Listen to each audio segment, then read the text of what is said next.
안녕하십니까 구독자 여러분. 오늘은 24년 10월 25일입니다. 전국 영업용 화물차 번호판 시세 좀 알아보겠습니다. 대표님 본인 소개 좀 해주세요. 예, 안녕하세요. 전국구 영업용 칼산 상사 이원복입니다. 네, 대표님. 예. 이번 주에도 역시나 화물차 번호판 시세는 변동이 없죠? 예, 전주와 동일하게 진행되고 있습니다. 네네. 개인 소형부터 말씀드릴게요. 개인 소형은 1.5톤 이하를 개인 소형이라 그러는데 전주와 동일하게 2,980만 원에 거래되고 있고요. 개인 소형 전기차 넘버는 2,700만 원. 근데 개인 소형 전기차 넘버 때문에 계속 문의가 오시는데요. 네. 구나 지자체에서 받은 전기차 넘버는 매매가 안 되고 사업이 종료되면 무조건 반납하게 돼 있어요. 이건 매매가 안 됩니다. 그 다음에 개인 중형 번호판 1.5톤 초과 16톤 이하를 개인 중형 넘버라고 그러는데 전주와 동일하게 2,750만 원에 거래되고 있고요. 개인 대형은 16톤 초과 차량을 개인 대형이라고 그러는데 전주와 동일하게 3,600만 원에 거래되고 있고요.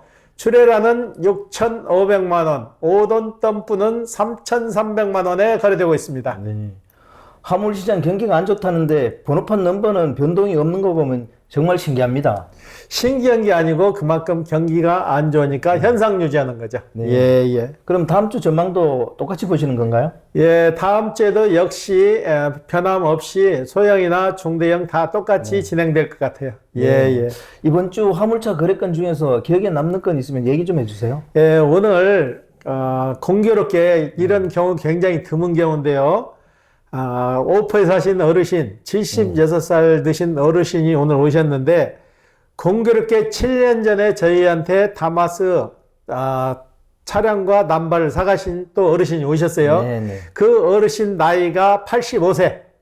그리고 오포에 사시는 어르신 나이가 76세. 네. 이분이 오늘 저희 사무실에서 딱 만났는데 오늘 저하고 한 30분 동안 얘기를 했어요. 얘기를 했는데 이 85살 드신 어르신이 와가지고 다마스 차가 45만 킬로를 탔어요. 저희한테 만 몇천 킬로를 탔을 때 팔았는데 7년 만에 더 왔는데 40 몇만 킬로 탔으니까 일 많이 하신 거죠. 어우. 많이 했는데 이 어르신이 와서 제가 그랬어요. 이제 사업 접으시러 오신 거예요. 그랬더만 깜짝 놀래요.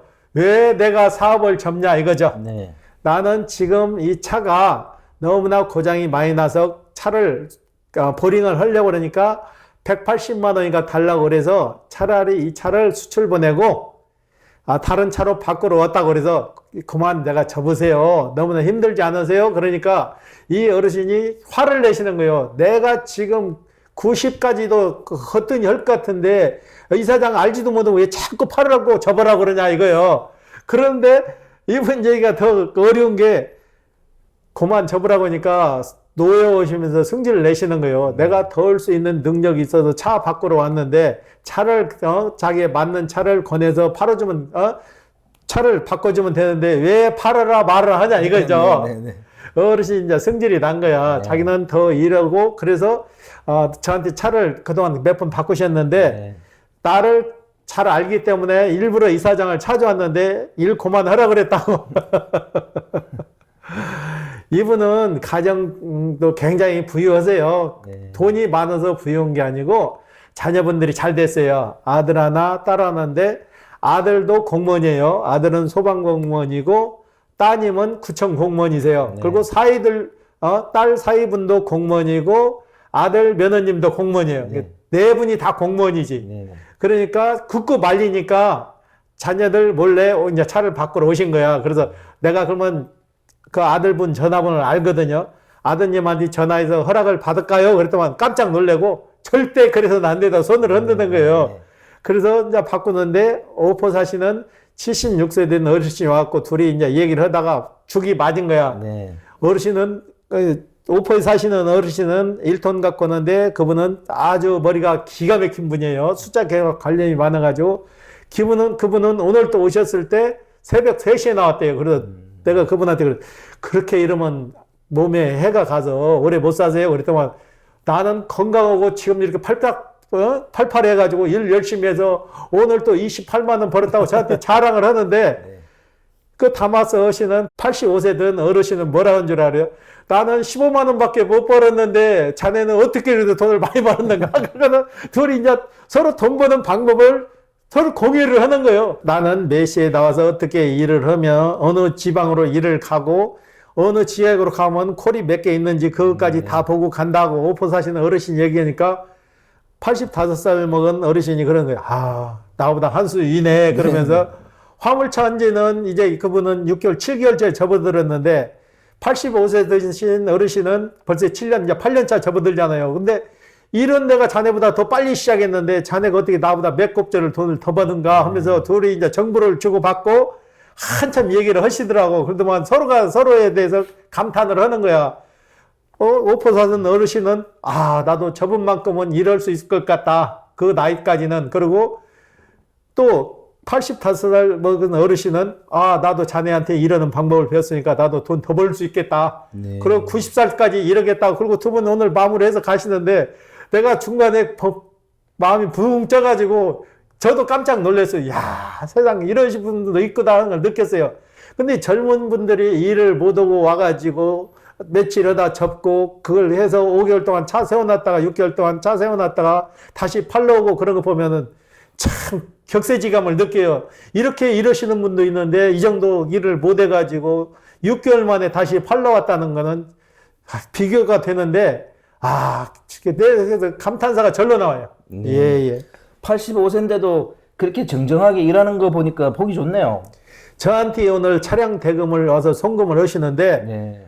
일반인도 뱅킹 하기가 어렵잖아요. 스마트 뱅킹을 하는데 기가 막히게 하시더라고. 딱딱딱딱 찍어갖고 뱅킹 됐으니까 확인해봐. 딱 그러더라고. 그래서 확인을 했는데 그래서 지금도 어떻게 그렇게 정정해서 그걸 다 하세요? 그랬더니 나는 지금까지 7년 동안 일했는데 운반비 한 번도 뜯긴 적이 없다 이거요. 그래서 어떻게 하셨는데 운반비 한 번도 뜯긴 적이 없으세요? 그랬더니 자기는 가서 착불이나 어디 가면은 메시지에다 이렇게 해서 종이에다 적어가지고 계좌번호를 절대 안 준다는 얘기예요. 꼭 휴대폰 물어봐가지고 휴대폰으로 문자를 보낸다는 거예요. 문자를 보내가지고 계좌번호를 거기다 암기하게끔 계좌번호를 같이 보내준다는 거예요. 그리고 꼭 몇 시까지 보내줘서 안 보내주면 3번, 4번, 5번 계속 전화를 한다는 거예요. 들어올 때까지.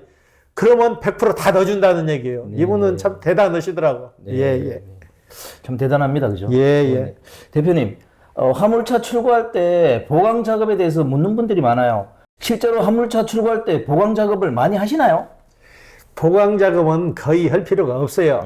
보강 작업은 전혀 할 필요가 없고 처음에 신차 나왔을 때 거기다가 행가장치라고 해서 스프링 하나를 지금은 아예 보강을 해서 나와요. 별도로 나와가지고 150만 원, 200만 원 들여서 보강장치 절대 할 필요 없어요. 이거는 쉽게 말해서 카센터나 일반 업소에서 돈벌이 목적으로 해서 보강해야 된다고 그래가지고 자꾸 강요를 하는데 전혀 할 필요 없고 철판 밑에 하부에 언더코팅도 할 필요가 없는 거예요. 어차피 20년 되면 다 차량은 노후돼서 수출을 보내든지 폐차를 시키는데 20년 정도 쓰는 데는 보강 안 해도 충분히 쓸 수 있는 거예요. 나올 때 철판만 깔아갖고 나오면 더 이상 보강하실 필요 없어요. 예. 근데 화물차 같은 경우 특히 이 카고 트럭은 철판은 보강해야 되잖아요. 철판은 나오면은 신차 영업사원들이 거의 깔아주는데 지금 이 법이 웃기게 바뀌어가지고 보강 작업하면 철판 두께가 있죠. 철판 두께가 있어갖고 그 용량을 초과하게 되면 차 구변을 받으라고 그래요. 용량이 늘어난 만큼 적재 정량은 톤수가 줄어드는 거죠. 그래서 유류비도 좀 적게 나와요. 그게 참 아이러니해요. 예. 고화중을 운송하는 경우에는 프레임 보강을 해야 되는 거 아니에요? 거기에 맞게 다 나왔기 때문에 구태여 돈 들여서 다시 보강할 필요가 없다는 얘기죠. 그건 업체에서 돈벌이 목적으로 보강하라고 자꾸 권하는 거지 실질적으로 보강 전혀 할 필요 없어요. 예. 그래도 판 스프링 보강을 하면 승차감은 좋아진다 뭐 그런 얘기는 있던데요. 판 스프링은 나올 때 행가장치라 해서 지금 하나를 더 대서 나오는 거고 스프링을 보강할수록 차 승차감은 없어지는 거예요. 중량을 실어야만이 승차감이 생기는데 스프링 보강하게 되면 차체가 튀는 거죠. 예. 그럼 대표님 왜 화물차 그 하부에 언더코팅 얘기가 자꾸 나오는 걸까요? 언더코팅을 하게 되면은 그 언더코팅 그 재료가 그렇게 비싸질 않아요. 비싸질 않는데 하부에다 뿌리면은 녹슬지 않고, 그러니까 녹슬지 말라고 그걸 뿌리는데 그거 안 뿌려도 녹슬지 않고, 겨울에 염화칼슘을 지금 많이 뿌리잖아요. 네네. 염화칼슘을 많이 뿌려가지고 닿는 면에 부식이 빨리 오니까 언더코팅을 하라 그러는데, 언더코팅 해도 염화칼슘이 들어가지고 세차를 안 하게 되면 부식은 똑같이 와요. 네네. 그러니까 구태여 비싼 돈 들여가지고 언더코팅 할 필요 없어요. 네네. 예. 그래서 이제 대표님께서 화물차 출고할 때 보강 작업에 대해서 마지막으로 이렇게 좀 종합해서 얘기 한번 해주십시오.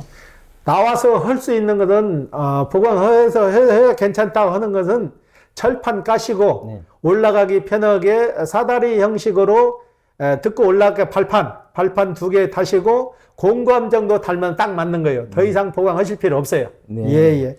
또 이 영상 처음 보시는 분들이 이 대표님 얘기하면 저 사람은 뭔데 저런 얘기하냐 이런 걸 얘기할 것 같아요. 그래서 대표님 화물차 경력과 자동차 정비 경력을 좀 얘기해 주세요. 예. 제가 군대에 있을 때 정비사 자격증을 따가지고 나왔어요. 네. 정비사 자격증을 따가지고 나왔는데, 처음에 나왔을 때는 그 정비 일을 안 했어요. 네. 영업 활동을 하다 보니까 정비는 써먹을 일이 없어서 써먹지를 않았는데, 제가 물류회사를 하다 보니까 화물차도 직접 운전하게 됐고, 화물도 제가 4년, 5년 했어요. 네. 했고, 개인 택시도 오래 했기 때문에 정비에 대해서도 누구보다도 제가 좀 많이 알고 있는 편이에요. 정비 자격증도 가지고 있고, 정비 공장도 경험했기 때문에, 그래서 제가 자신 있게 말씀드리는 거예요. 구태여 비싼 돈 들여서 보강하지 않아도 그 차가 요즘은 거기에 적게 잘 설계가 돼서 나왔기 때문에 보강하거나 언더코팅 안 해도 충분합니다. 네. 예. 정비업소 운영한 경력 좀 구체적으로 얘기해 주세요. 제가 개인 택시를 종료하고 정비 공장을 차리게 됐어요. 하이카 네. 서비스를 해서 제가 3번에서 4년 동안 하이카 서비스를 하면서 정비 공장을 경험했기 때문에 누구보다도 자동차에 대해서는 제가 자부를 해요. 네. 그렇기 때문에 제가 하는 말이 거의 정답이라고 보시면 돼요. 네. 오늘 인터뷰 감사드립니다. 예. 네, 구독자 여러분, 오늘은 24년 10월 25일입니다. 화물차 출고해서 보강 작업 할 필요 없다 그러네요. 뭐 카고 같은 거 철판만 한번 깔면 된다 그러니까 너무 신경 쓰지 마십시오. 자, 호화제는 다음 주에 또 다른 주제로 구독자 여러분 찾아뵙겠습니다. 안녕히 계십시오. 호화제였습니다.